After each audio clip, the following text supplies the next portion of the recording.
Merhaba arkadaşlar, ben Ekin. Hepiniz tekrar hoş geldiniz. Eğer beni ilk defa görüyorsanız Avrupa'da eğitim ve yaşam hakkında videolar çekiyorum. Bugünkü videomun konusu Avrupa'da yaşamanın zorlukları olacak. Bugüne kadar Avrupa'nın 3 farklı ülkesinde yaşadım. Çekya'da, İspanya'da ve Fransa'da. Bu ülkelerin hepsinden çok güzel ayrı ayrı anılarım var ve hepsini çok seviyorum. Özellikle bir önceki videomu izlediyseniz Barcelona'yı nasıl bir aşkla anlattığımı görmüşsünüzdür. Gerçekten bende bütün şehirlerin yeri ayrı ama tabii ki tek başınıza böyle bir yolculuğa çıktığınızda karşılaştığınız bazı problemler oluyor. Bugün de amacım size kendi karşılaştığım problemleri anlatmak. Sizin de böyle karşılaştığınız sorunlar varsa lütfen aşağıya yazın. O zaman hemen çok fazla lafı uzatmadan videoya geçelim.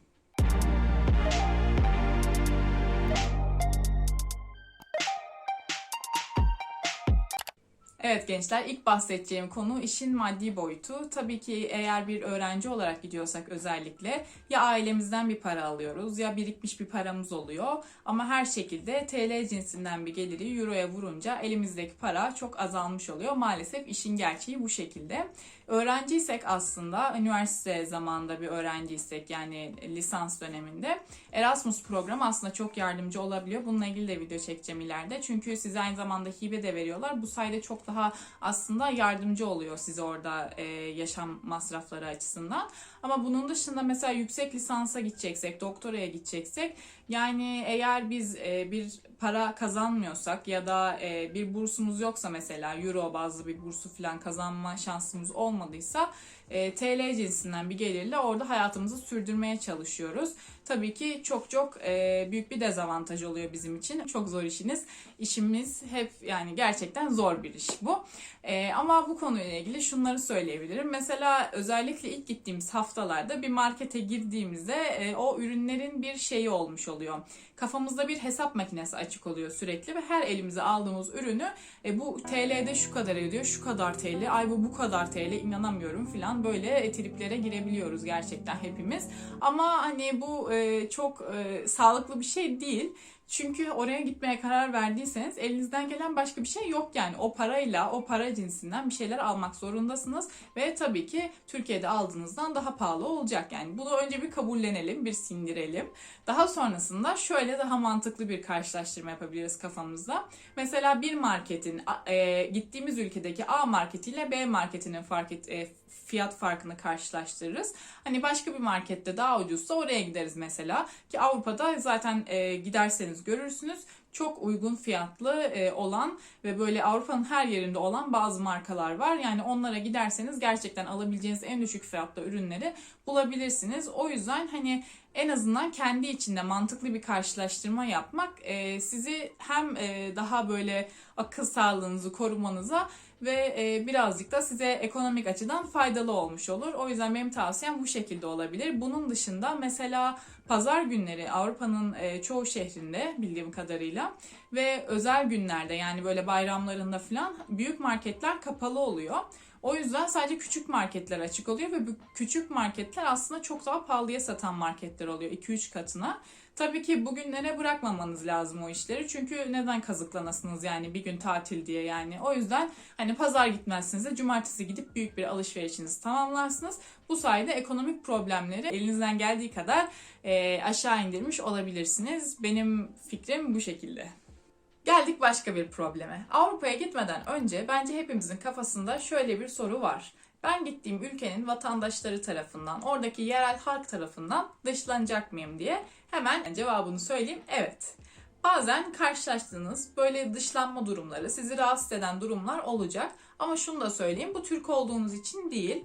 Bazı insanlar kendileri gibi olmayan, ya da kendi dilini konuşmayan, kendi kültürüne sahip olmayan insanları dışlamaya meyilli ve böyle insanlar dünyanın her yerinde var. Yani Türkiye'de de böyle insanlar vardır belki yabancılara karşı. Yani kesin vardır ve bu insanlarla karşılaşma şansınız artıyor eğer Avrupa'da yaşamaya gidiyorsanız. Ama bu moralinizi çok fazla bozmamalı. Yani gerçekten sizi çok rahatsız edecek durumda olmadığı şekilde. Yani her zaten size bir şey diyene moraliniz bozulsaydı bugüne kadar o yani işimiz vardı. Neyse şunu söyleyebilirim. Yani kendi yaşadıklarımdan örnek vereyim. Biz mesela benim Fransa'daki dil okulumla beraber bir yere yemeğe gitmiştik. İçinde Türk var, İspanyol var, Meksikalı var, İzlandalı var. Çok büyük bir gruptuk. Oradaki restoran sahibi de İtalyan bir kadındı. Ve böyle kadın nedenini bilmediğimiz bir şekilde yani gittik ve sadece bir yemek sipariş verdik ama kadın bizi sevmedi. Ve bize kötü davranmaya başladı. Böyle siparişleri geç getiriyor, böyle hiç istemeyerek getiriyor. Yani yüzünde anlıyorsunuz o bizi sevmemesini ve yüzünden anlamanız dışında da İtalyanca yanındaki arkadaşlarına bir şeyler söylüyor.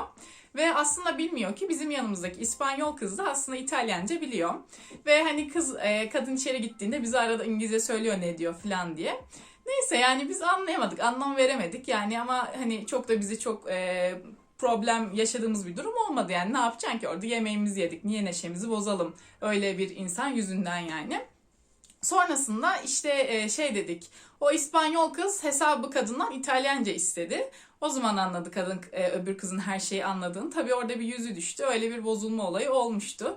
Yani böyle tipler oluyor. Ya bunun dışında bak en yakın zamanda bir şey yaşadım.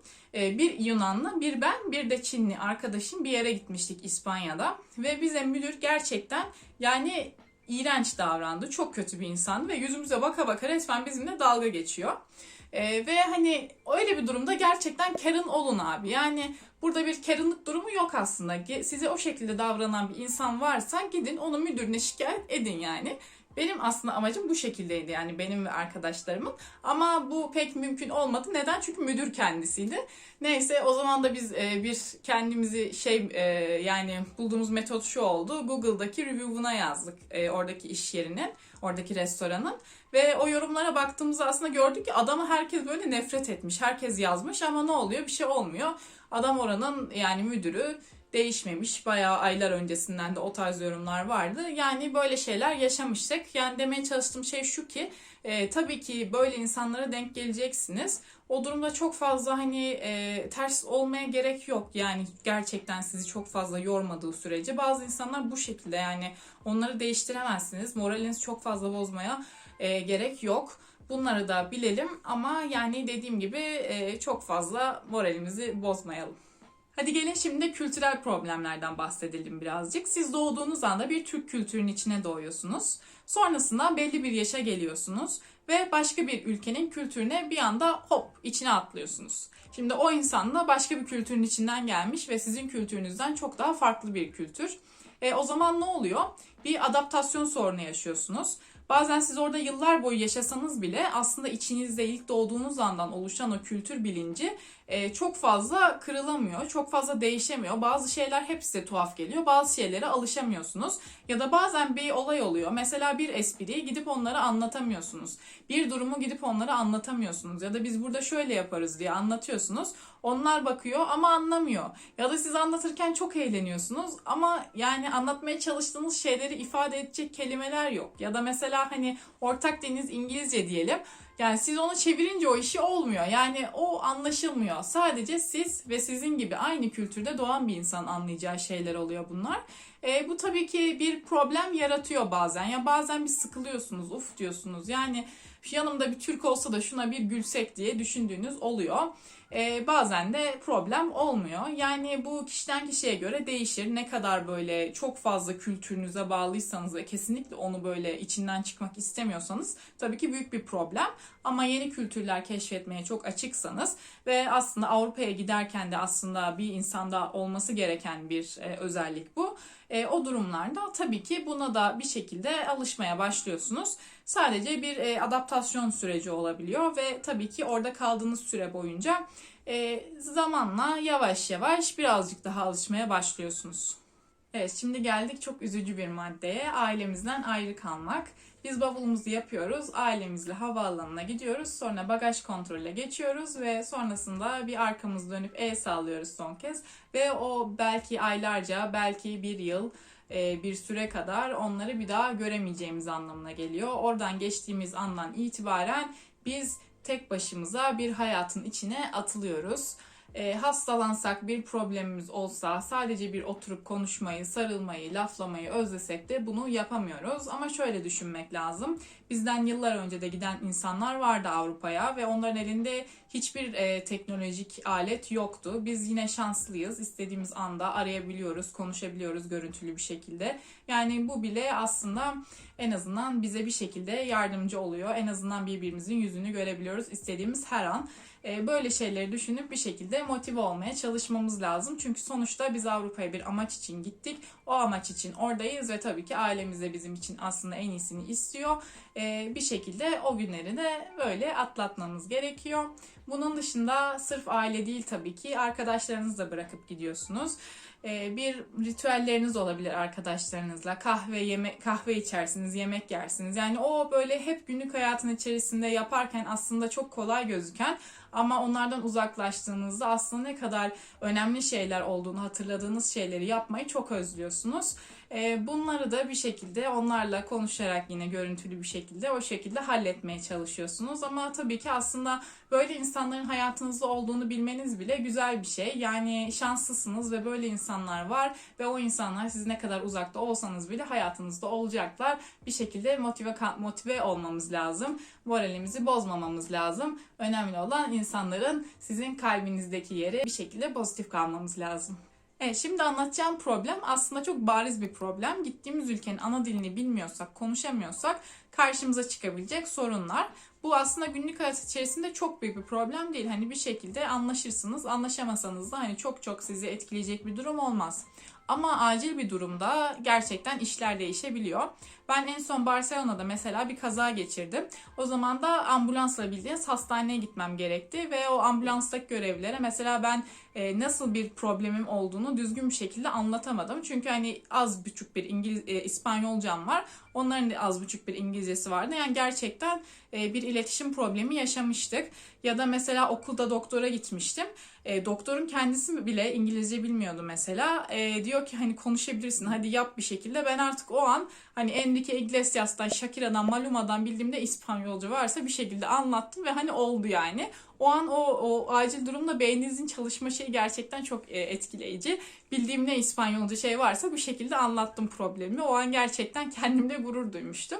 Ama hani tabii ki böyle problemler olabiliyor. Yani demeye çalıştığım şey bu. Bunun dışında mesela yabancılar polisine gitmem gerekti. Hem Çekya'da hem İspanya'da. Çekya'da gittiğimde mesela yanımda Çek birini götürmüştüm. Anlaşsın hani aramızda aracı olsun diye. Bunun dışında İspanya'ya gittiğimde bilmiyordum mesela İngilizce bilirler sandım. Onlarla da anlaşmaya çalışırken yine bir şekilde İspanyolcamı konuşarak anlaşmaya çalışmıştım. Yani problemler oluyor böyle dil bilmemekten kaynaklanan. Yani tabii ki gittiğiniz ülkenin dilini bilirseniz her şekilde çok daha güzel olur dediğim gibi. Daha önceki bir videomda da bahsetmiştim. Yani eğer bir yere yaşamak için gidiyorsanız o dili öğrenin. Çünkü her şekilde işinize yarıyor bir şekilde. Yarayan noktalardan birisi de buydu. Evet, son problemimize geldik şimdi. Yemek yeme, yemek bulma problemi. Bazı insanlar gerçekten Türk yemeklerine hasret kalıyor gittiklerinde. O durumlarda tabii ki bir Türk restoranı arıyorsunuz mesela. Ama Avrupa'daki Türk restoranlarının hiçbiri çok fazla başarılı olmuyor. Bunun dışında kebap kültürü çok yaygın Avrupa'da. Böyle her köşe başında bir kebap adı altında bir yerler var. Hatta bunlar böyle genellikle pizza ve kebap beraber satılıyor. Bundaki amaç da şu ki gerçekten şehirdeki en uygun yemek orada bulunuyor ve gerçekten böyle dolu dolu yapıyorlar. O yüzden çok fazla insan tarafından tercih ediliyor ama hani lezzet deseniz o lezzet yok. O yüzden yani bence çok tercih edilesi bir şey değil öyle şeyleri aradığınızda. Tabii ki o zaman hani ülkenizin tatlarını özleyebiliyorsunuz. Ama onun dışında da mesela hani evde yapayım diye düşünseniz evde yapmak için de bazen malzeme bulunmuyor. Çünkü mesela bazı böyle önemli ürünler Avrupa'daki marketlerde satılmıyor. Mesela ben bulguru falan bulamamıştım böyle yemeklik bulguru ya da mesela salça gibi bir kavramları yok. Böyle daha çok bir tomato paste gibi bir şey var. Hani o tarz problemler ortaya çıkabiliyor. Yani böyle tam böyle aynı şekilde o tadı bulamıyor olabilirsiniz. Ama hani büyük bir problem mi? Oradaki yemekleri tadarsınız. Oradaki restoranlardaki yemeklerden yersiniz. Yani yine güzel yiyecek şeyler buluyorsunuz. Yani çok büyük bir problem değil.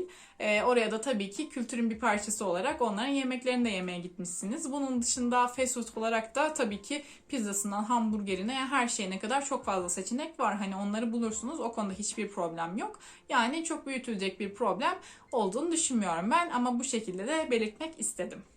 Evet arkadaşlar, benim Avrupa'da yaşarken karşılaştığım problemler bu şekildeydi. Farkındayım, videolarım çok uzun oluyor ama detaylı bir şekilde anlatmaya çalışıyorum. Çünkü bunlar önemli şeyler. Kafanızda hiçbir soru işareti kalmasın istiyorum. Eğer yine kafanızda olan soru işaretleri varsa lütfen onları aşağıya yazın. Hepsine teker teker cevap veriyorum. Şu ana kadar izlediyseniz gerçekten çok teşekkür ediyorum. Bana destek olmak isterseniz küçük bir beğeni yaparsanız aşağıdan, bir de kanalıma abone olursanız gerçekten çok sevinirim. Hepinizi çok seviyorum. Yeni bir videoda haftaya görüşmek üzere. Hoşça kalın.